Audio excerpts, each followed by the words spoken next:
예, 예. 의원님, 예. 주무시면 어떡해? 예. 자, 오염수 한잔 하세요. 오염수 마실게요. 아, 네. 근데 오염수에서 믹스커피 냄새가 나는데? 좀 섞였어요. 아까 오염수 이렇게 솟아오르는 장면 보니까 물 색깔이 도래. 지금 드시는 거랑 비슷한 색깔이. 거기가 1km가 이렇게 떨어져 있는 바다 아니에요? 네. 그럼 바다가 무척 청정할 텐데. 노란 맑을 거 아니에요? 파란 오줌물 같은 색깔이 떠오르는 거죠. 아, 참. 알겠습니다. 시작하시죠. 뭐 역사라는 게 또 적용 반적용이 있기 때문에.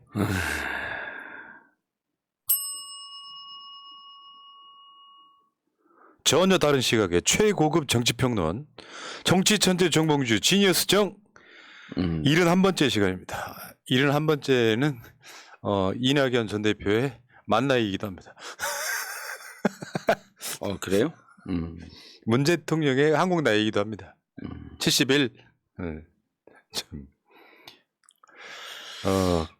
지난주 한 주 쉬셨어요? 예. 의원이 휴가 가면 안 된다고 나라에 뭔 일이 생기잖아. 딱 지키고 있어야 되는데 무슨 일이 생기잖아요. 참. 휴가 갔다 오면 일하기 싫어요, 근데. 그래서 저는 휴가를 안 가잖아요. 휴가 갔다 오면은 휴가 후유증이 더 커. 그게 더 커요. 네. 맥 빠져, 진짜 맥 빠져. 그리고 기사를 안 보려고 좀 떨어져 있어도 안 볼 수가 없잖아요. 그래서 제가 이 방송하는 10년 동안 휴가 한 번도 안 갔습니다. 그러니까 대단해요, 대단하셔. 대단한 게 아니고 휴가 후유증 때문에 겁나서 못 가는 거죠. 나는 안 지치고 10년을 할 수 있다는 게 그게 대단하다는 거예요. 뭐 언젠가 끝나겠죠. 참. 26년이면 끝날 것 같아요. 26년이요? 네. 제 꿈이 하나 있어요. 네. 민주당의 연속 집권. 그게 이제 스웨덴이 복지국가가 된 비결이거든요.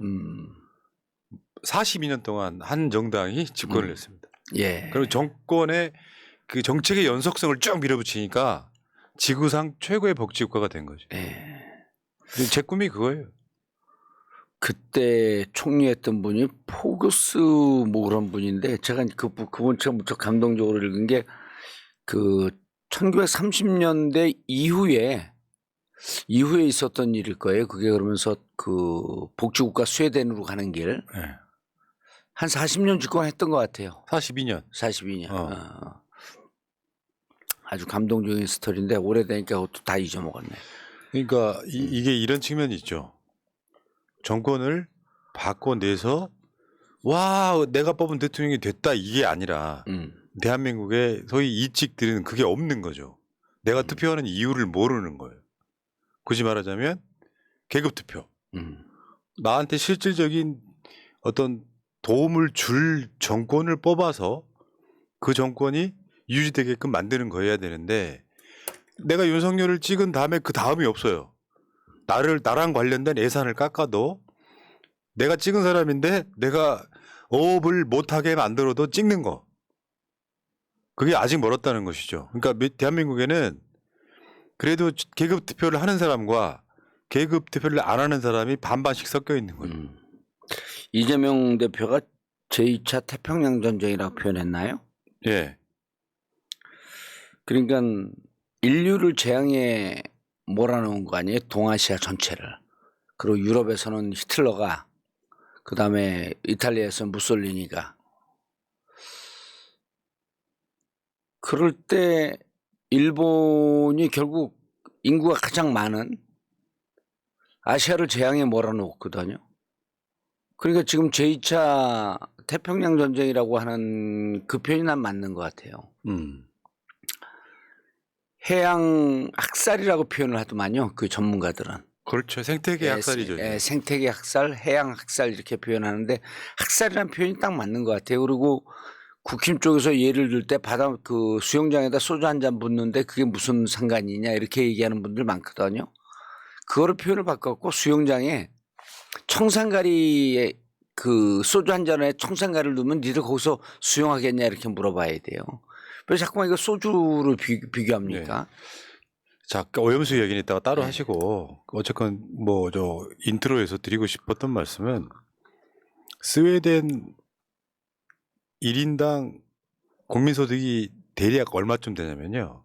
5만 달러 정도 됩니다. 예. 그러니까 한국이 3만 5천을 넘네 만에 하는 이 시점에서 그래서 대체적으로 보면 복지국가는 복지국가로 끝나는 게 아니라 민주주의 지수가 높아요. 그러니까 민주주의 지수 높은 나라, 삶의 만족도 높은 나라, 언론 자유지수 높은 나라가 다 스웨덴, 핀란드 이런 곳에 모여 있단 말이에요. 그렇죠. 그러니까 우리가 복지국가로 가려다가 저는 시작점 중에 하나가 문재인 케어 같은 거였다고 생각해요. 그런데 결국 좌절돼서 다시 옛날로 돌아가는 그게 윤석열인데 여기다가 이제 생각지도 못한 그냥 오염수 폭탄 같은 걸 던지는 그래도 윤석열을 욕하지 못하는 사람들 부끄러운 줄 알아야 된다고 생각합니다. 자 어쨌건 계급 투표가 이루어지면은 저는 국민의힘 부류는 대한민국에서 영원히 집권 못한다고 생각하는데 이제 깨달으셔야죠. 민주당을 괴담이라고 욕하실 게 아니라 수산시장에 현수막 걸려 있는 걸 봤는데 오염수 방류를 사실상 공범이 된 국민의힘과 윤석열을 욕해야 되는 게 맞잖아요. 근데 그것이 아직 안 되고 있는 거죠, 그분들. 저는 그 동네에 살고 있지만 그래서 거기를 안 갑니다. 제가 지난 겨울에도 한번 당한 적이 있어가지고 정말 부도덕한 사람들이에요.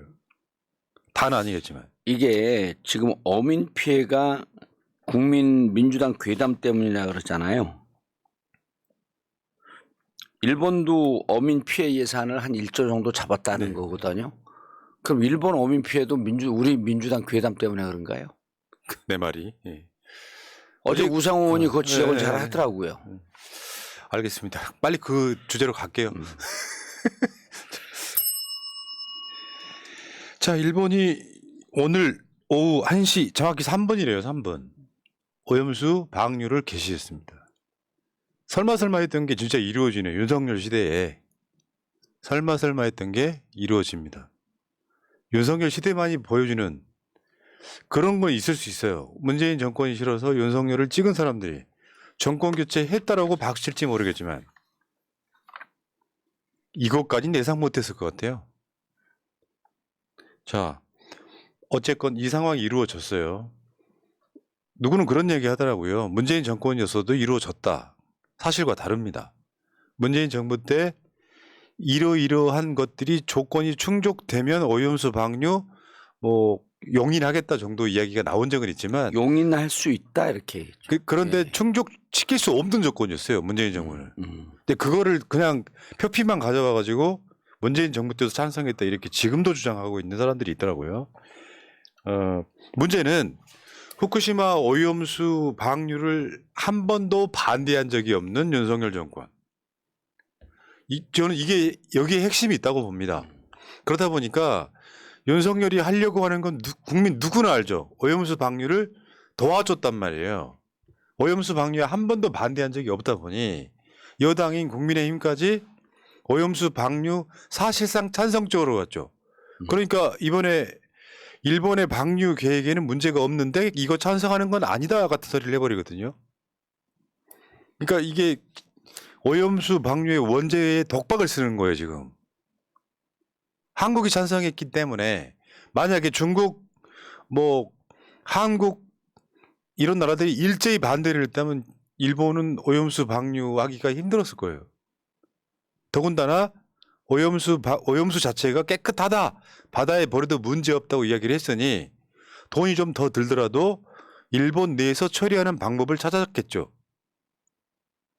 근데 윤석열이 사실상 IAEA 조사 결과를 믿는다 같은 소리를 한미일 정상회의 캠프 데이비드 가서도 하는 그 모습.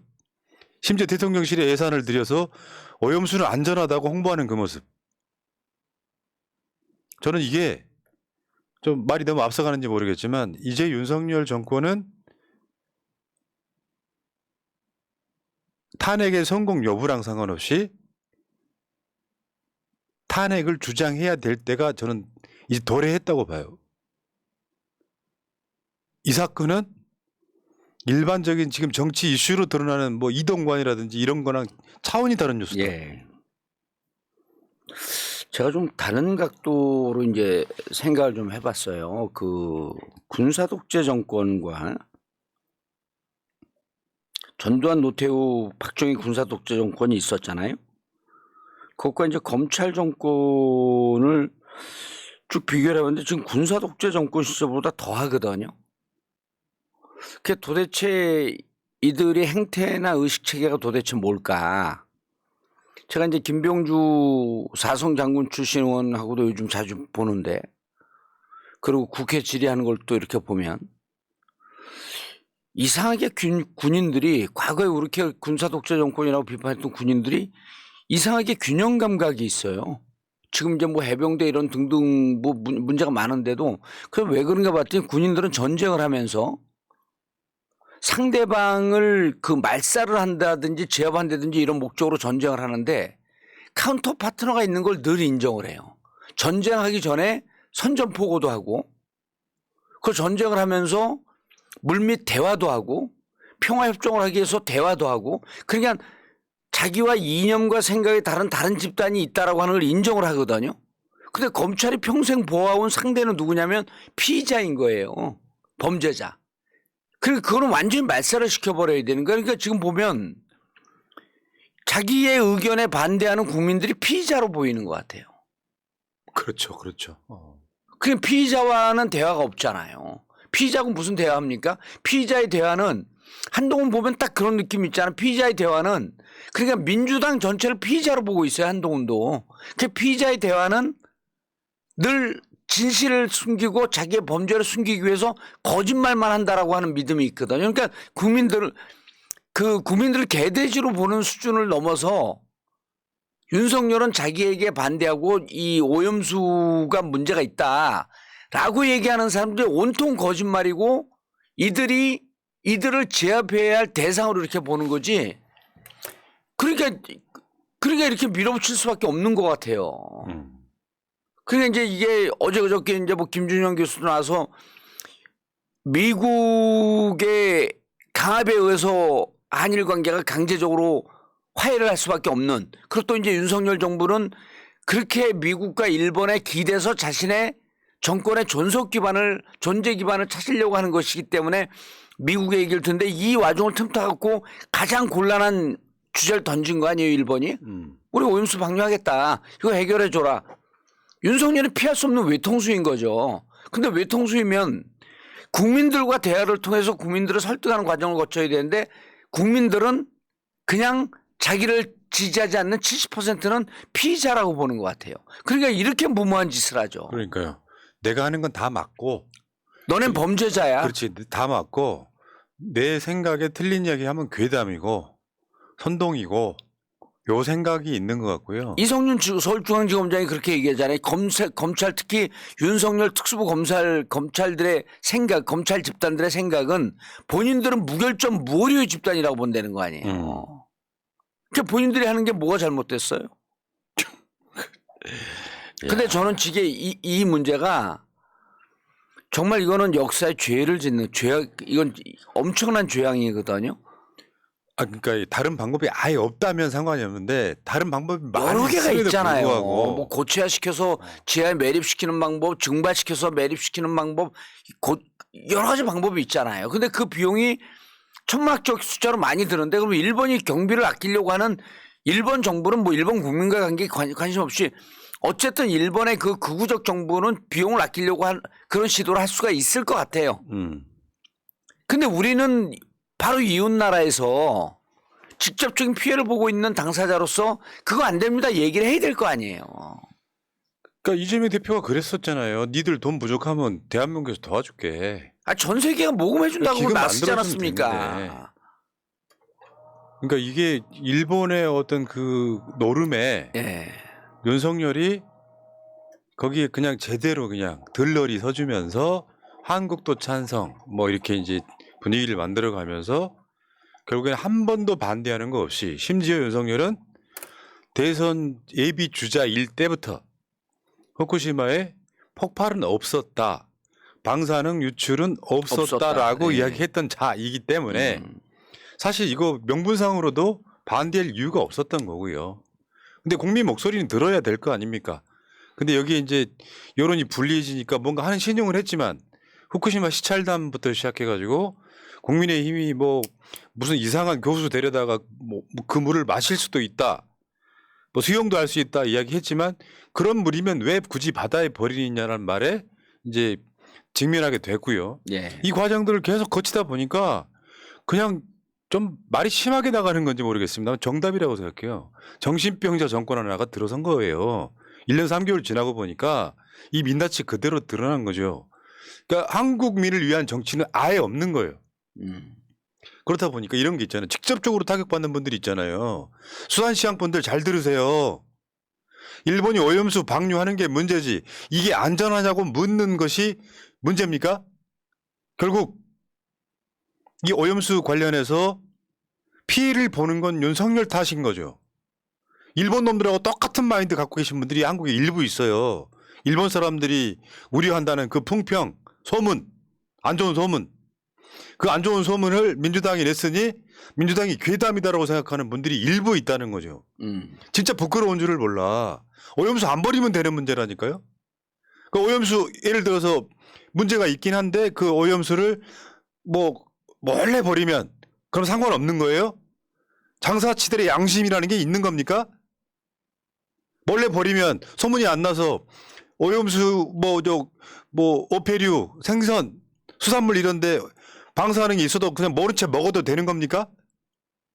그리고 진짜 중요한 건 뭐냐면 생태계를 통한 방사능에 몸에 축적되는 게 더 큰 문제거든요.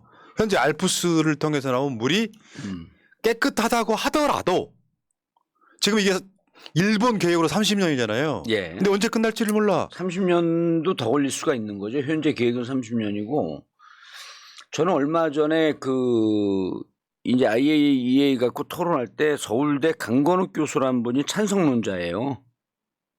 이분은 이제 찬성론을 펴는 이유가 실질적으로 바다에 투기해도 우리 인체에 미치는 혐의는 인체에 미치는 피해는 미미하다는 거예요. 이분의 주장이. 근데 본인은 그럼에도 불구하고 해양 방류는 반대한대요. 이런 분들이 무척 설득력이 있더라고. 인체에 미치는 그러니까 우리가 그러니까 이 해양 방류를 반대하는 주장하는 분들이 이것이 엄청난 환경 재앙과 인체에 미치는 악영향이 크다라고 주장하는 것에 대해서는 동의하지 않는다. 그러나 그럼에도 불구하고 양쪽을 그게 이제 IAEA에서도 검사해야 될 정당화, justification 그건데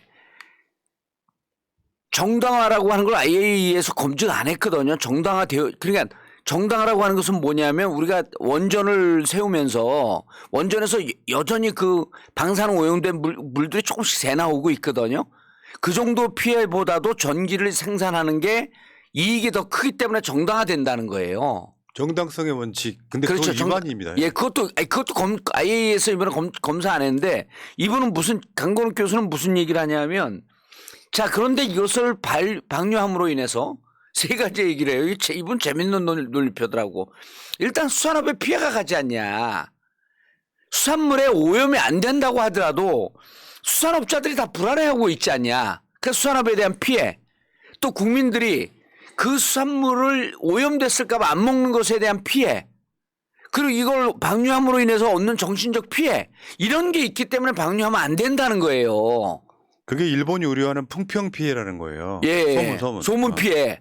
소문 피해라고 하는 건데 그럼으로 인해서 아무리 여기에다가 그 많은 예산을 투자해도 이 사람은 그럼에도 불구하고 결국은 해양 방류 반대하고 해양 방류 이외에 다른 방법이 있는지도 좀 찾아보고 국민들을 설득하는 기간도 갖고 이렇게 돼야 되는 거거든요. 근데 지금 윤석열 정부가 뭘 했습니까 우리한테? 하나도 안 했잖아요. IAEA조차도 그 사람들이 얘기하지 않은 것도 우리가 얘기를 해버렸어요. 우리 그 보고서에서 뭐라 그랬냐면 일본 바다는 안전하대요. 그건 일본도 기존 일본 보고서를 보게 되면 일본 바다의 안정성에 대해서는 명확하게 하지 않았어요. 근데 우리 보고서를 보면 일본 바다는 안전하다 이렇게 되어 있습니다. 일본보다 더 앞장서서 일본을 변호해 주고 있어요. 이게 대한민국 정권입니까? 그리고 한미일 이제 삼각 군사동맹으로 하면서 미군이 부정을 했잖아요. 동해가 아니라 일본 해라고 하는 것은 정식 표기이다. 우리가 문제 제기하고 언론에서 문제 제기하니까 무슨 얘기냐 일본 해달라고 했잖아요. 이제 그들이 방류하는 후쿠시마 문제뿐만 아니라 한미일 그 삼각 군사 동맹으로 가면서 동해는 이제 일본에 대고 아니 그럼 이게 헌법 정신 위배 아니에요? 그러니까요. 나라를 팔아먹고 국민 생명을 팔아먹은 거 아닙니까? 그러니까 문제는 그래서 나는 김용민 의원이 168명이 탄핵이 되는 것과 무관하게 이것은 법률가 아니에요. 김용민 의원도 탄핵 발의하자. 아니 이 주장이 무척 설득력 있게 들리던데. 그러니까 그 이야기는 이제 마무리쯤에 하시고 네. 국민의힘이 더 큰 문제입니다. 예를 들어서 오염수가 태평양에 4년 5년 뒤에 오는데라는 주장을 해요. 근데 이 주장이 대체적으로 국민을 속이는 행위거든요. 한국의 어업이나 수산물이 한국 근해에서만 나옵니까 일단? 태평양 나가서 조업 많이 하잖아요. 더군다나 일본산 수산물 수입을 막을 방법이 사라져 버렸거든요. 한국은 예. 홍콩이나 중국과는 다르게. 그러면 일본산 수산물을 먹게 되는 것, 태평양에서 잡아 올린 수산물을 한국이 먹게 되는 것, 또는 일본 배에 평형수가 실려오는 방사능 오염수를 한국 사람들이 먹게 되는 것, 그리고 4년 5년 뒤에 오면 또 뭔가 달라진답니까? 그러니까 방사능의 특성을 모르는 사람들이에요. 몸에 조금씩 축적이 돼서 밖으로 안 나간다는 게 방사능 대부분의 성분들의 특성 중에 하나거든요. 그러니까 저런 식으로 국민을 오도를 하는 거죠. 그 있잖아요. IAEA가 검증한 것이 직접 가서 시료를 떠다가 검증한 게 아니라 일본이 시료 검증한 데이터를 갖고 분석을 한 거예요. IAEA는. 예. 그러니까 이 모든 것들이 다 거짓말인 거죠. 그리고 결정적으로 중국이 만들어서 지금 전 세계에 퍼뜨리고 있는 저거예요. 일반 방사능 오염, 그러니까 원전에서 나오는 오염수는 예. 위에 있는 그림. 예. 정상적으로 작동해서 열이 작동하니까 냉각수가 돌아서 저걸 식히는 물. 근데 저거는 밑에 있는 건 일본의 상황이란 말이죠. 원자로가 폭발을 해가지고 원자로가 직접 물에 닿아서 그렇죠. 나오는 물. 녹았죠, 녹아. 근데 요거는 한 번도 검증이 된 적이 없는 상태에서 그러니까 쉽게 표현하면 핵종이라는 게 수백 가지가 되는데 인류가 모르는 핵종도 있는 거죠. 그러니까 저거는 완전히 다른 차원의 문제인데 우리가 알고 있는 핵종만 분석을 해서 그 핵종들 기준치 이하니까 상관없다고 주장하는 게 일본이에요. 그러면 한국이 정상적인 선진국이라면 저런 것들이 검증 다 했냐? 해양 생태계에 미치는 영향은 뭐냐? 이런 식으로 물을 수 있어야 되거든요. 예. 그냥 바보 하나가 서 있는 거예요. 니들이 맞다고 하니까 우리는 찬성. 그리고 그 국힘이 4년 태평양 물이 돌아서 오는데 4년 5년 걸린다라고 하는 주장 맞아요. 근데 이게 저 오염수가 이제 방류가 되면 한 4가지 경로로 이게 오염수가 퍼지는 거 아닙니까? 첫 번째는 4년 5년 걸린다라고 하는 것은 그 시뮬레이션은 뭐냐면 전제가 해저가 평평하다는 전제예요. 바닷면이 평평했을 때 그 물이 돌아서 우리 동해까지 오는데 4, 5년 걸린다. 근데 그거는 물의 전체 물의 한 7, 80% 줄기는 그렇게 갑니다. 그런데 그게 이제 첫 번째 퍼지는 거고 두 번째는 뭐냐면 해저가 울퉁불퉁하잖아요. 그럼 해저에 스며드는 거거든요. 해저에 스며들므로 인해 갖고 그걸 누가 먹냐면 바다에 있는 넙치가 먹기 시작하면서부터 점점 이게 이 고등생물로 이제 고등생물로 올라가는데 축적의 정도가 하등생물보다 고등생물로 올라갈수록 축적의 농도가 높아진다는 거 아니에요? 그리고 오늘 오마이뉴스에서 뭘 분석했냐면 아주 과학적으로 분석을 했던데 상갱이하고 그 돌고래가 후쿠시마에서 날이 추워지게 되면 우리 서해안, 동해안, 남해안으로 내려와서 서식하다가 또 올라가는 게 회유동물이라 그러거든요. 그러니까 이렇게 근데 이 돌고래는 포유류이기 때문에 다른 생선을 먹고 자란단 말이니까 다른 생선들이 오염이 된 것을 먹으면서 축적이 되고 그다음 마지막으로 그걸 먹는 마지막 고등동물이 인간 아니에요. 그러니까 인간의 몸에 축적될 때는 제일 높은 건데 이게 두 번째 방식이고 그다음 세 번째 방식이 이제 아까 그 푸라님이 말씀하셨던 평형수나 이런 등등을 통해서 오는 거고 그 평행수하고 오는 것과 동시에 또 뭐가 오냐면 7, 80%는 흘러가지만 해저가 울퉁불퉁하기 때문에 20, 30%가 거기서 누수된 부분들이 역류를 하면서 동해안 서해안으로 온다는 거예요. 100%가 가는 게 아니라. 당연하죠. 아니 물이라고 하는 게 무슨 연결돼 깡패입니까? 있는데. 때로 한꺼번에 몰려가게? 그래서 이런 과정을 보게 되면 직접적으로 오는데 오늘 그 이제 오마이갓 그 분석한 기사를 봤더니 우리나라가 DDT를 금지한 지가 73년도에 금지했답니다. 옛날에 저 머리에 이 있으면 뿌리던 그렇죠. 거. DDT 갖고 어렸을 때 그냥 농약 농촌에다 뿌리고 이런데 농약이죠, 그게 농약. 농약이죠. 아주 독성 그 농약이지. 사람 머리에 뿌렸어요 옛날에. 사람 머리에 뿌렸죠. 이 잡는다고. 그래갖고 막 기형아 나오고 막 온갖 그 이제 그게 73년도에 금지했으니까 정확하게 50년 됐거든요. 그 상갱이 몸에서 분석을 했더니 한 30%그 돌고래 몸에서 그 DDT가 지금도 검출된답니다. 50년 전에 없어진 게 사용을 금지시킨 게. 그러니까 생태계의 오염이라고 하는 것은 축적이 되고 그래갖고 50년이 지난 다음에도 지금 안 없어진다는 거예요.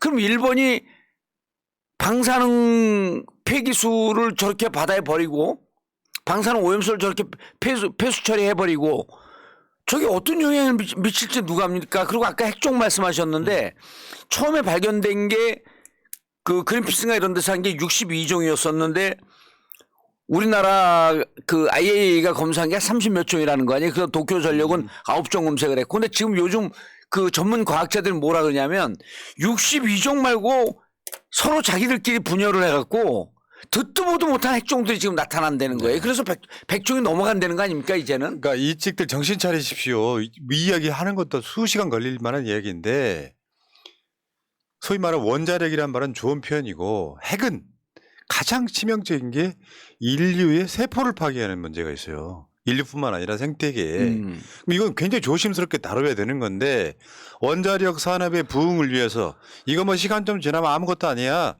새날이요. 대한민국 사회에 나름대로 한 일이 있어요. 가습기 살균제 피해자 인터뷰를 최초로 했어요. 가습기 살균제를 쐈을 때는 사람들이 왜 막 아이가 죽고 막 폐가 섬유화되고 하는 거를 몰랐던 거잖아요.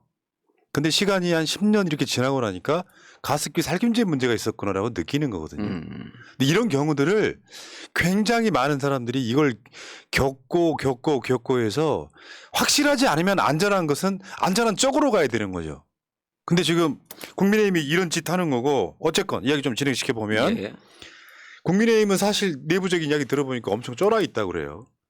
이게 어떻게 여론에 파장을 미칠지 모르는 거예요. 총선 물 건너갔다라고 얘기하는 네. 의원들이 꽤 있다는데. 그러니까 엄청 쫄아 있는데 이걸 쉴드 치는 건 국민의힘의 지도부 몇 사람. 예. 나머지 사람들은 정말 숨죽이고 있는 거예요.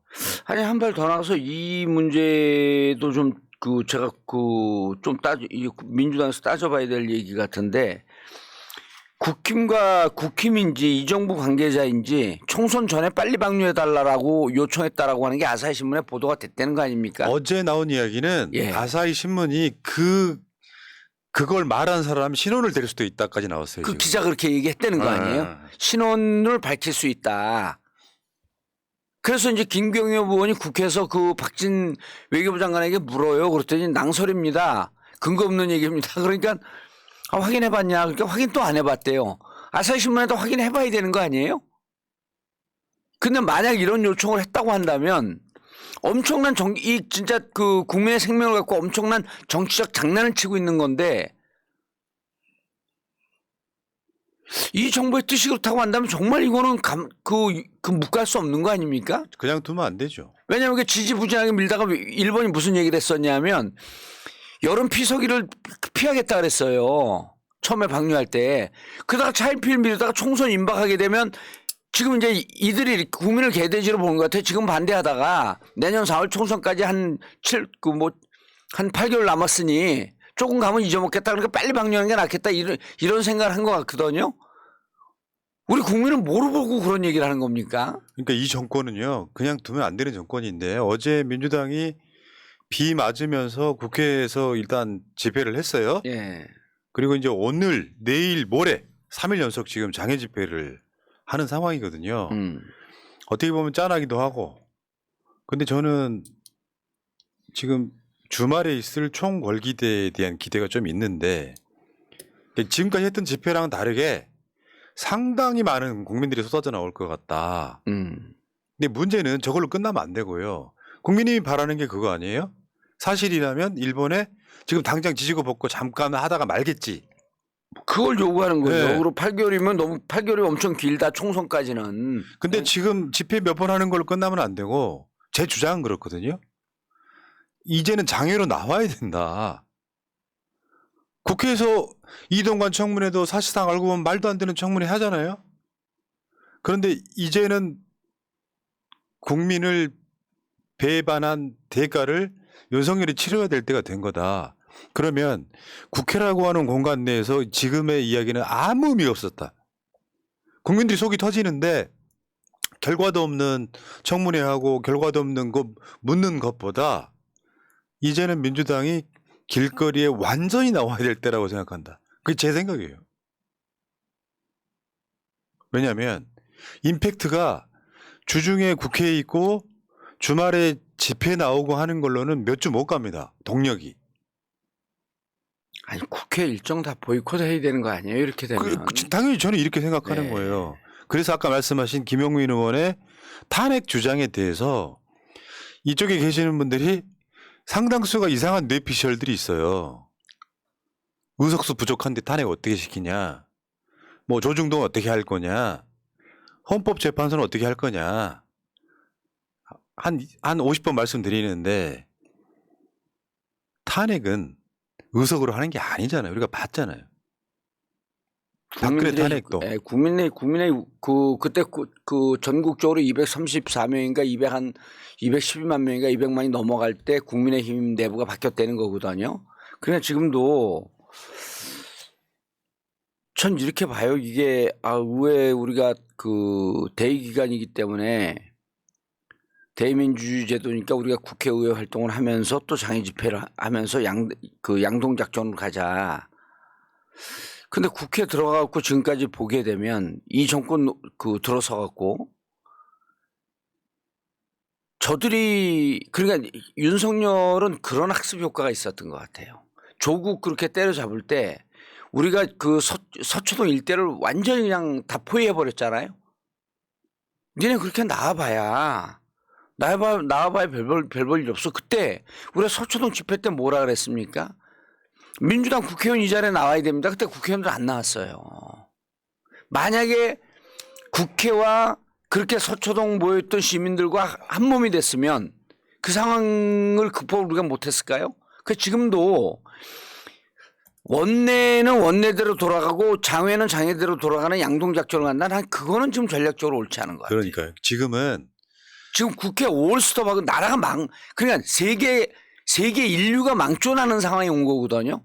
그린피스도 그런 얘기를 하잖아요. 한국 때문에 이거 돌이킬 수 없는 재앙을 만들었다. 그러면 민주당이 국회에서 지금 할 게 뭐가 있겠어요? 입법하게 되면 거부권 행사하죠. 엉터리 청문회하고 그냥 슬그머니 넘어가려고 하죠. 이러고 들어가게 되면 또 이제 조금 있으면 대법원장 임명 동의한 그 청문회 회의 돼요. 그것도 슬그머니 넘어가고 동의해 주겠죠. 만약 그거 동의해 주잖아요.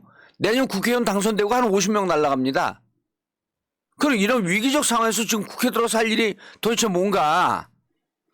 박근혜가 2005년도에 우리가 사회박교법 통과시켰을 때요. 그때 한 150일 정도로 완전 국회를 보이콧했습니다. 그랬죠. 그래갖고 우리가 굴복했거든요. 그리고 집회도 어디 가서만 했냐면 서울여수 한 번 하고 그냥 바로 대구로 내려갔어요. 오로지 대구에서만 했습니다. 부산도 안 갔어요. 그때 그 촛불 집회에 박근혜도 나오고 이명박도 나오고 계속 그랬잖아요. 문제는 저는 이렇게 봅니다. 이 건이 아니고 사실은 윤석열이 집권한 1년 3, 4개월 동안 사실상 국정농단급의 국민의 뜻이랑 상관없는 짓을 너무 많이 한 거예요. 굵직한 것만 수십까지 작은 것까지 따지면 수백 가지가 일어났단 말이에요. 그러니까 이 상황에서 민주당이 원외를 고집하게 되면 또 물러나는 거거든요. 그러니까 모든 사회적 이슈나 논란에는 골든타임이라는 게 있어요. 좀 달리 표현하면 윤석열의 국정농단이 이거 하이라이트를 찍은 거예요. 더 이상은 안 나와요. 제가 봤을 땐 그래요. 이럴 때 뭐 의석수 이런 이야기 할 필요 없는 거고요. 예. 일단 민주당 내에서 탄핵을 주장하면서 이렇게 되면 저쪽도 일부는 뭉치거든요. 근데 국민적 여론이 지금까지 민주당한테 이렇게 호기가 없는 거예요. 무슨 말이냐? 지금까지 민주당이 무슨 이슈 있을 때마다 뭐 이렇게 50대 50으로 갈렸다면 모를까? 예. 모든 논란들이 60대 20, 60대 30, 70대 30으로 갈라져서 민주당한테 우호적인 상황인데 지금은 80대 20, 네. 90대 10 이 아니에요? 이슈는 그런 거란 말이에요. 이 상황에서 민주당이 국민 뜻을 받들어서 그런 것이 캠페인으로라도 시작되면 국민적 지지는 더 커진다고 봐요. 일부 구구층들은 뭉치겠지만 이럴 때 김용민 의원을 욕하는 분들 몇 분을 봤어요. 그러실 필요 없습니다. 탄핵을 시킬 수 있다 없다의 문제는 두 번째 문제고 탄핵에 준하는 탄핵해야 되는 죄를 저질렀다고 주장하는 거죠. 저거. 저는 김용민 의원 문제와 탄핵 문제를 관련해서 이제 본질적으로 좀 말씀을 드려보면 이런 얘기하면 이제 국회의원들이 좀 섭섭해하겠지만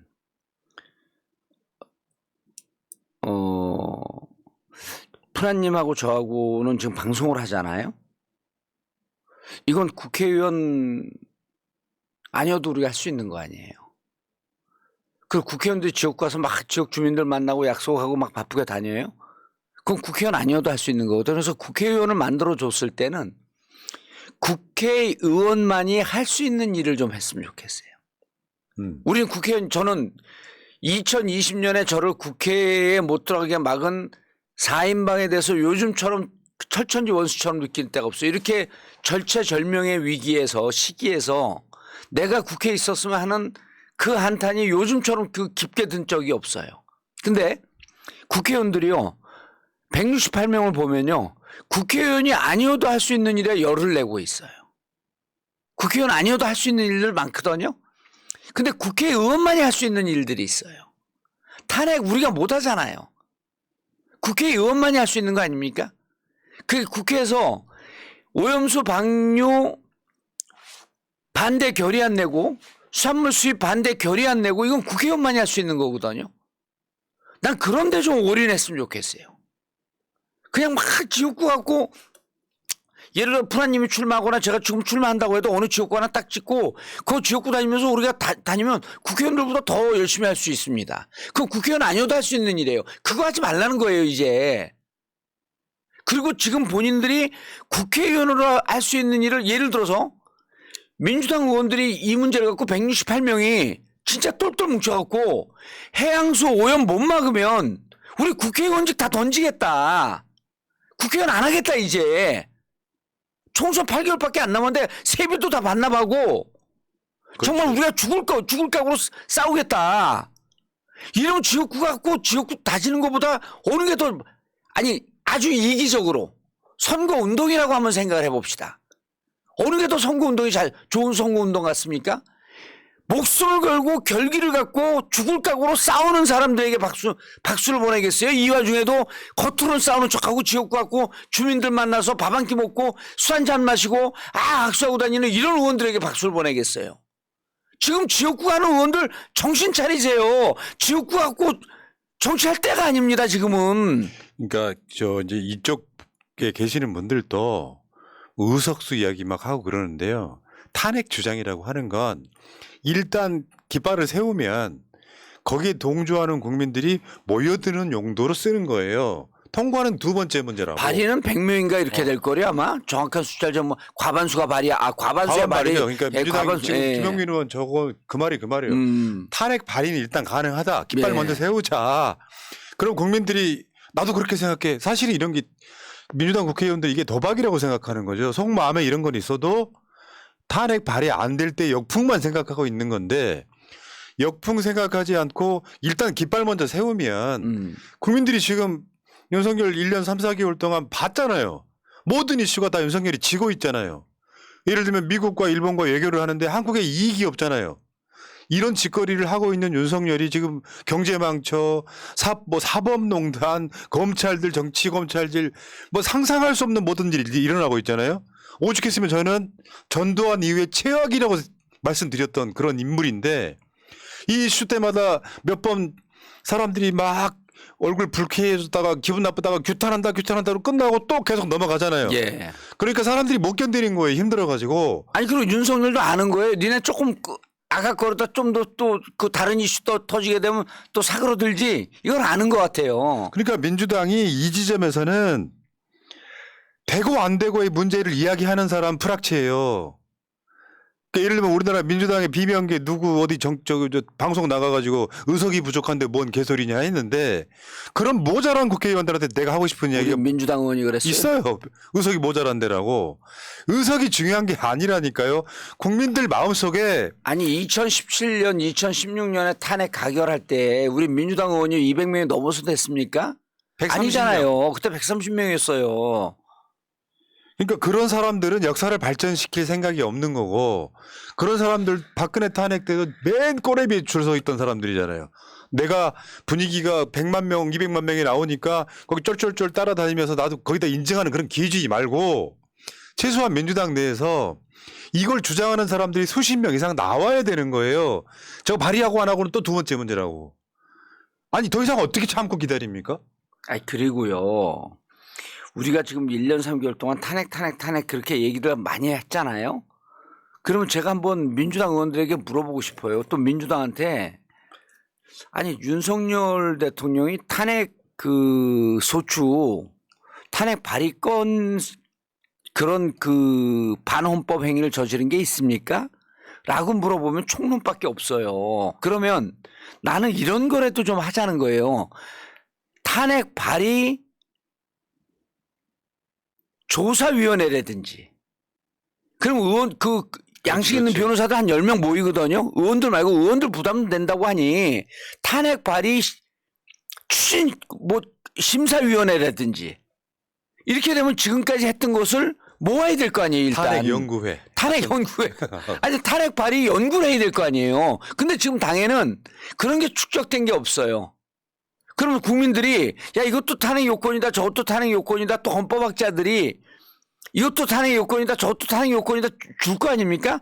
그걸 갖고 좀 꼼꼼하게 따져봐야 될 거 아니에요. 그럼 국민들에게 이 정도는 탄핵 요건이 되고 이 정도는 탄핵 요건에 미진합니다라고 하는 얘기로 가면서 국면은 하나의 국면에서 다른 국면으로 넘어가는 거예요. 그럼 뭐 어떻게 되냐면 국민들에게 기정사실화 시켜야 됩니다. 저 대통령은 탄핵받아 마땅한 대통령이라고 하는 인식이 심어지게 되는 거예요. 맞죠. 그러니까 지금까지 여론도 그래요. 예. 근데 후쿠시마 오염수 방류를 한 번도 반대하지 않고 대통령실 예산까지 들어가지고 찬성한 이 윤석열 정권을 저는 이렇게 봐요. 골든타임 놓치면 우리 선거 질 가능성도 있어요. 그러면. 왜냐하면 이게 작용과 반작용인데 지금도 이런 프레임이 있거든요. 180석 뽑아줬는데 뭐 했냐 같은 프레임이 지지층 내부에서 일부 작동해요. 그럼 그건 대부분 다 이낙연 책임에 문제가 있지만 그거 진짜 너무 심각해요. 근데 이 상황에서 윤석열이 최고의 똥포를 차버린 거예요. 이 상황은 누구나 다 알고 있는 거잖아요. 거기에 그 국힘도 알고 있고. 국힘 자체도 민주당이나 국민들의 주장을 괴담이라고 하면서 찬성을 했지 않습니까? 예. 이 상황에서 지금 저쪽이 일부 지지층이 결집하는 것을 의식하는 것은 진짜 바보 같은 짓이에요. 저쪽이 49% 결집해도 51% 단단한 지지를 만드는 게 민주당이 지금 해야 될 일인데 이걸 유야무야 넘어가 버리면 어떤 적적도 남기지 않고 집회 몇 번 하고 끝나버리면 민주당은 존재 가치가 사라지는 거예요. 지금 민주당이 그래도 우호 지분까지 합치면 이제 아직도 180석 유지가 가능하잖아요. 유지가 되죠. 그러면 사실상 국민의힘 내에서는 지금 뭐 승선 불가론 이런 거 있어가지고 뛰쳐나오려고 하는 국회의원들 엄청 많거든요. 예. 그런 사람들 어떻게 움직이느냐? 민주당이 깃발 세우고 탄핵시키겠다라고 나가면 국민들이 실제로 눈에 보여지는 숫자 있잖아요. 박근혜 탄핵할 때 광화문과 시청과 서울역까지 모였던 사람들 그 인원을 보면 언론은 보도 안 할 수가 없고요. 그 과정에서 20-30명 더 끌어오는 건 그렇게 어려운 일이 아닙니다. 결국 나는 탄핵을 성공시키냐 마냐의 문제가 아니라 민주당이 국민을 대변한다라고 하는 이미지를 확실하게 줘야 돼요.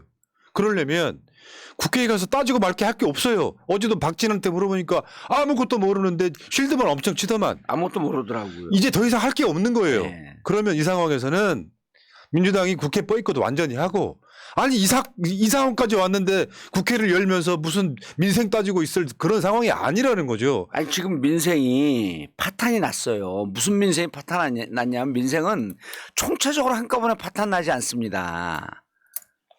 일단 수산업이 파탄 나기 시작을 하거든요. 지금 경제가 가뜩이나 그 살림살이나 실물 경제가 엉망인데 그 우리나라 지금 그 뭐 OECD 국가 대비해갖고 경제 성장률이 반토막밖에 안 되잖아요. 올해 예상되는 게. 근데 수산업이 일단 엉망이 되고 횟집이 오늘서부터 이제 지금서부터 아직 체감 없으나 점점 횟집에 손님이 줄 거예요. 횟집에 손님 주는 게 민주당 괴담 때문에 이런 거냐고요. 국민들이 스스로 우려하는 거죠. 그러니까 횟집 내놓기 시작하죠. 수산업 망존하죠. 그다음에 동해안, 서해안, 남해안 이쪽 지역 주민들은 이제 부글부글 끓기 시작을 합니다. 그 경제가 지금 망조가 난 거예요. 이런 상황에서 민주당 처음에 누굴 욕하겠어요? 윤석열 욕을 하죠. 그다음에 윤석열이 이렇게까지 개판 치는데 왜 아무것도 못하는 민주당은 왜 아무것도 안 하고 있어? 그렇죠. 근데 민주당을 딱 바라보니 민주당 의원들이 의원직 다 내놓고 목숨을 걸고 싸우고 있어. 그럴 때 민주당에다 박수를 보내는 겁니다. 당연히 그렇죠. 그러면 윤석열 찍은 사람들은 상당수는 윤석열을 찍었더라도 조용히 소리 없이 사라집니다. 여론에서. 그리고 찍어갖고 직접 자기가 피해보는 분들은 피눈물을 흘리죠. 절대 잊지 안 하겠다 이제. 그리고요 이제 이런 게 있어요. 뭐 박광원 원내대표가 탄핵 발의하겠냐라고 묻는 사람들 저는 염세주의자들은 이 시대에 사라져야 된다고 생각해. 저쪽과 싸우고 있는데 내부적으로 뭐 검사 4명 탄핵했냐 이런 건 지금 하나도 안 중요한 문제예요. 한 방에 갈 수 있는데 우리가 이상민 탄핵으로 시험해봤잖아요. 이상민 탄핵이 기각됐지만 역풍 없었습니다. 없었죠. 이유가 뭐냐면 윤석열에 대한 여론이 그만큼 안 좋은 거예요. 그 이상민 장관 지금 장관직을 하고 있지만 이미 이빨 빠진 호랑이에요 이제. 그러니까 박광호는 걱정하실 필요가 없는 게 그냥 기회주의자예요. 국민 여론대로 가는 거지. 그래서 내가 항상 주장하는 게 탄핵은 의석수로 시키는 게 아니다. 사실상 그때 민주당이 180석 했을 때 제가 뭐라 그랬냐면요. 탄핵만 빼고 모든 걸 할 수 있는 의석이라고 말씀드렸잖아요. 근데 국민의힘에서 현실적으로 한 25조 정도만 있으면은 탄핵이 가능한 숫자예요. 박근혜 때보다 훨씬 더 쉽습니다. 근데 여러분들 기억하시겠지만 박근혜 때보다 윤석열의 심각성은 10배쯤 더 안 좋아요. 이런 상황에서 탄핵이 되고 안 되고는 생각하면 안 된다니까요. 탄핵에 준하는 정도로 너는 지금 대통령 자격이 없다고 주장하는 것이 도구로서 탄핵이라는 이름을 들고 나오는 것이 더 중요하다는 거죠. 머릿속에 왜 굳어있는 생각만 갖고 숫자가 200석이 안 되냐 안 될 거야 박광훈이 안 할 거야 역풍 어쩌냐 이런 이야기는 국회의원들 수박들이 하는 거죠. 제가 그 정치공학 쪽으로 한번 계산을 좀 해봤어요. 지금 이제 그 프라님 말씀하신 내용을 갖고 자 일단 150석 이상이면 탄핵 발의가 가능하잖아요. 지금 그러면 이제 탄핵 발의를 해놓고 나면 국회에서 이거 이제 탄핵 그 심의를 해야 되잖아요. 요 시간이 좀 걸립니다. 이 시간이 걸리는데 한 2-3달 정도 시간을 끌겠죠 이제. 국회에다 언제 낼 것이냐 이런 등등. 그러면서 국힘 내부에서 공천에서 탈락한 현역 의원들이 대충 가닥들이 나와요. 그럼 그 사람들이 20-30명밖에 안 될 것 같습니까? 그래서 국회에서 예를 들어 탄핵 가결을 해요. 그럼 헌재 넘어가지 않습니까? 헌재는 무슨 눈치를 보는 줄 아세요? 헌재 넘어가게 되면 그 사람들이 다 바로 심사 안 합니다. 총선 결과 보고 심판해요. 총선 결과에서 민주당이 이 탄핵 가결까지 가고 압승을 하잖아요. 그럼 국회에서 헌재에서 탄핵 인용돼요. 무슨 얘기냐 하면 탄핵 발의가 오히려 여러분들 국회의원들이 역풍이 아니라 여러분들이 더 민주당이 진짜 힘있게 정치를 해나갈 수 있는 길이라고 하는 걸 말씀드리고 싶은 거예요. 정치공학적으로라도. 네. 그 민주당이 제일 욕먹었던 게 중도 의식하는 거 있잖아요. 최근에 여론조사로 드러난 게 있어요. 중도층이 민주당 지지가 더 단단해요. 지지층보다. 지지층들은 내부적으로 소위 수박들이 있어서 짜증을 냅니다. 그러면 이런 게 있죠. 아까 말씀드린 180석 뽑아줬는데 뭐 했냐에 대한 효능감을 막판에 보내주는 거예요. 지금 현재로서는 지금이 시점이죠. 그러니까 168석만 있다 그러는데 물론 저중에도 반대하는 사람이 있겠지만 그 사람들 상당수가 기회주의자예요. 분위기가 그렇다고.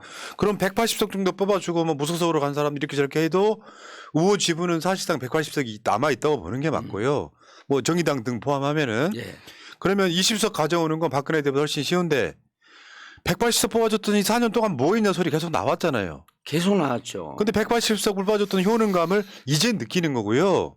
만약에 여기서 민주당이 탄핵의 탄자도 끝내지 못하고 끝나버리면 지지층 상당수가 이완돼요. 지지층 상당수가. 민주당 지지층도 상당히 강성이 있고요. 뒤에 그냥 어쩔 수 없이 지지하는 정도의 좀 약한 사람도 있고 여러 가지가 있을 거 아니에요. 진짜로 핵심 지지층이 상당히 이완됩니다. 야, 민주당 뭐 너 다음 총선에서 뽑아주면 뭐하냐 같은 논리가 먹힌다고요. 먹히죠. 그러니까 180석의 효능감을 지금 보여줄 때예요. 그리고 항상 얘기하지만 총선은 내 지지자들이 자부심을 갖고 선거에 투표장에 얼마큼 나오냐 싸움인데 지금 윤석열 지지하는 사람들 투표장 안 나올 거 아니에요. 그리고 윤석열 전략은 자 중도층 다 떠나고 국민들 정치 혐오감 느껴서 투표를 낮추자는 게 전략이거든요. 그러면 본인이 30% 지지 갖고 있고 투표율 50% 나오면 이 30% 환산하게 되면 60% 됩니다. 이 전략이에요. 윤석열은 정치 불신과 정치 혐오감을 주면서 투표를 낮추자. 투표를 낮추면 우리는 무조건 이긴다. 근데 민주당 지지자들이 무슨 얘기냐. 이번 총선에 이기게 되면 결국 언제도 이 탄핵을 인용할 것이고 탄핵 갈 수 있다. 탄핵 가져가면서 투표장에 나올 수 있는 거는 지금은 뭘 해도 저들이 워낙 강도 높은 거로 항상 똥볼을 너무 세게 차기 때문에 민주당이 이것과 상응할 강도 높게 대응할 수 있는 것은 김영민 의원의 주장밖에 없다. 그리고 그렇죠. 그 전에 국회 보이콧하고 뛰쳐나와야 된다. 그러니까 이게 탄핵할 때만 들어가라. 흐름이 있는데 이재명 대표를 지금 정기국회 때 체포동의안 처리를 하려고 예. 이재명 대표가 목요일 날 나가겠다고 했더니 검찰이 30일 날 나와. 그러면 9월 1일 날 다시 정기국회 시작되잖아요. 그래서 이재명 대표가 뭐라 그랬냐면 30일 날 못 나가 이 새끼들아 이렇게 됐어요. 이 축이 하나 있고. 욕은 안 했죠. 그러니까 심정적으로 그랬다 이런 거야. 그러니까 30일 날 검찰 출석하라고 했는데 예. 이재명 대표가 오늘 못 나간다고 이야기를 했어요. 예. 이제 9월 달 정기국회가 시작돼요. 예. 이제 9월 달 정기국회는 이제 예산안 통과라든지 뭐 이런 것들이 다 포함되어 있는 거잖아요. 예. 가장 큰 국회가 이제 반이 열리는 거예요. 예. 민주당 네 가지만 딱 걸면 돼요. 뭐 이동관 임명이나 핵 오염수 방류나 김건희 고속도로나 이런 네 가지만 딱 걸고 더 이상 대화 안 되는 정권이다라고 일단 국회를 보이콧합니다. 근데 이상민 탄핵 기각된 것처럼 이 상황에서 국민들이 민주당이 국회를 보이콧했다 욕먹을 이유가 없어요. 역풍 없어요. 만약에 그게 여당이라면 욕먹을 수 있죠. 근데 이 정권과 뭘 하냐 우리가. 그 명분 네 가지 캠페인 정도를 하면서 나오는 거예요. 나오면 되는 거예요. 작년에 민주당이 엄청 개똥벌 찼던 게 그거 아닙니까? 윤석열 정권 1년 차여서 정기국회를 보이콧하면 욕먹는다라는 주제로 윤석열 그 미친 짓 하는데 국회에서 예산안 다 심사해주고 결국 통과시켰잖아요. 이런 짓들을 하고 있을 때 민주당 일단 원외로 나오고요. 저는 그런 생각을 해보거든요. 민주당이 국민의 마음을 얻는 방법이 더 중요한데 어제도 집회할 때 저는 속으로 그런 생각했어요.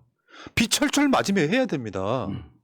비 안 맞겠다고 우산 쓰고 우비 쓰고 말고 땡볕에서 머리를 깎든 비를 철철 맞든 우리는 국민들과 함께합니다라는 모습 보여주는 거예요. 근데 이게 원외로 뛰쳐나오지 않으면 그냥 신선노름 되는 거거든요. 국민들 미쳐버리겠는데 지금. 아니 이게 오염수 방류까지 와버렸는데 민주당이 양복에 넥타이 입고 국회에서 질의한다고 뭐가 끝납니까? 아휴. 그건 불가능한 이야기라고 생각해요. 그리고 그 상황에서 국민의힘이 뭐라고 하겠죠. 뭐 이재명 방탄이네 뭐네. 이런 개소리 할 필요 없는 거고요. 그런 것이 들을 필요 없어요. 어차피 들을 필요 없어요. 예. 먹히지도 않는 이야기예요. 그리고 나서 분위기 무르익을 때 민주당 국회의원들 한 명 두 명씩 김용민처럼 탄핵합시다라고 나서는 사람들이 수십 명 되고 그리고 그 분위기 몰아가고 저는 그렇게 가야 된다고 생각합니다. 이거는 더 이상 참으면 민주당이 먼저 망합니다. 근데 여기에 무슨 의석이 되네 안 되네 같은 개소리 하시는 국회의원들 맞아요. 있잖아요. 이 사람들 국민들 200~300만 모이는 집회 보면 생각이 금방 달라져요. 그러면. 그 기회주의자들하고 방송하기 좀 힘들죠. 이 의정활동하기 힘들죠 진짜. 예.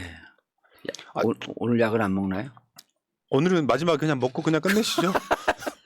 아니 그래서- 다음 주제가 있는데 더 이상 하고 싶지가 않아 지금. 아니, 그래서 제일 중요한 게 지금 프라님이 계속 역설하셨듯이 지금 1년 3개월을 해봤잖아요. 그리고 중요 법안 낼 때마다 거부권 행사했잖아요. 국회 무시하고 그냥 단독으로 가겠다는 거거든요. 그럼 그렇게 무시당하면서 뭐 우리가 역풍을 들여왔고 거기 남아 있습니까? 그러니까요. 이제는 그리고 대화 안 하겠다는 거예요. 윤석열 야당 제1당 대표 한 번도 안 만났잖아요. 아니 우리가 그것도 안 만나면 아이고 우리도 치사해서 안 만나가 아니라 우리가 정치를 복원시키려고 10번 이상을 만나자 그랬어요. 어? 그 독도는 우리 자기 땅이라고 주장하는 기시다 가서 만날 것이 아니라 여기서 야당 만나자라고 하는 얘기까지 한 거 아닙니까 우리가? 안 만나잖아요. 그 피의자라니까요. 그리고 야당 대표 만나야 되는 거 아닌가라고 하니까 그럼 검찰에 이상한 시그널을 준대요. 아니 검찰은 독자적이고 엄정하게 수사한다 그러면서 그럼 만나면 이제 시그널 준대. 그렇지. 보세요. 8월 23일 날이면요. 이재명 대표가 법조인이기 때문에 8월 23일 날 나가서 조사를 받으면 구속영장을 청구하거나 하게 되면 그게 이제 조사받은 걸 검토하느라고 한 2, 3일 걸립니다. 그렇죠? 그러면 이제 구속영장 발부하게 되면 또 그 법원에서 그 심사하는데 또 한 2, 3일 정도 시간이 걸려요. 그럼 23일이라고 하는 것은 물리적으로 거의 마지막 날이에요. 이렇게 되면 28일이나 29일쯤 영장 실질 심사를 받습니다. 구속 수사할 건지 불구속 수사할 건지 결정이 법원에서 나잖아요. 검찰이 왜 지금 정치를 하고 있다라고 하는 걸 어떻게 얘기할 수 있냐 하면 만약 이게 불구속이 돼버리잖아요.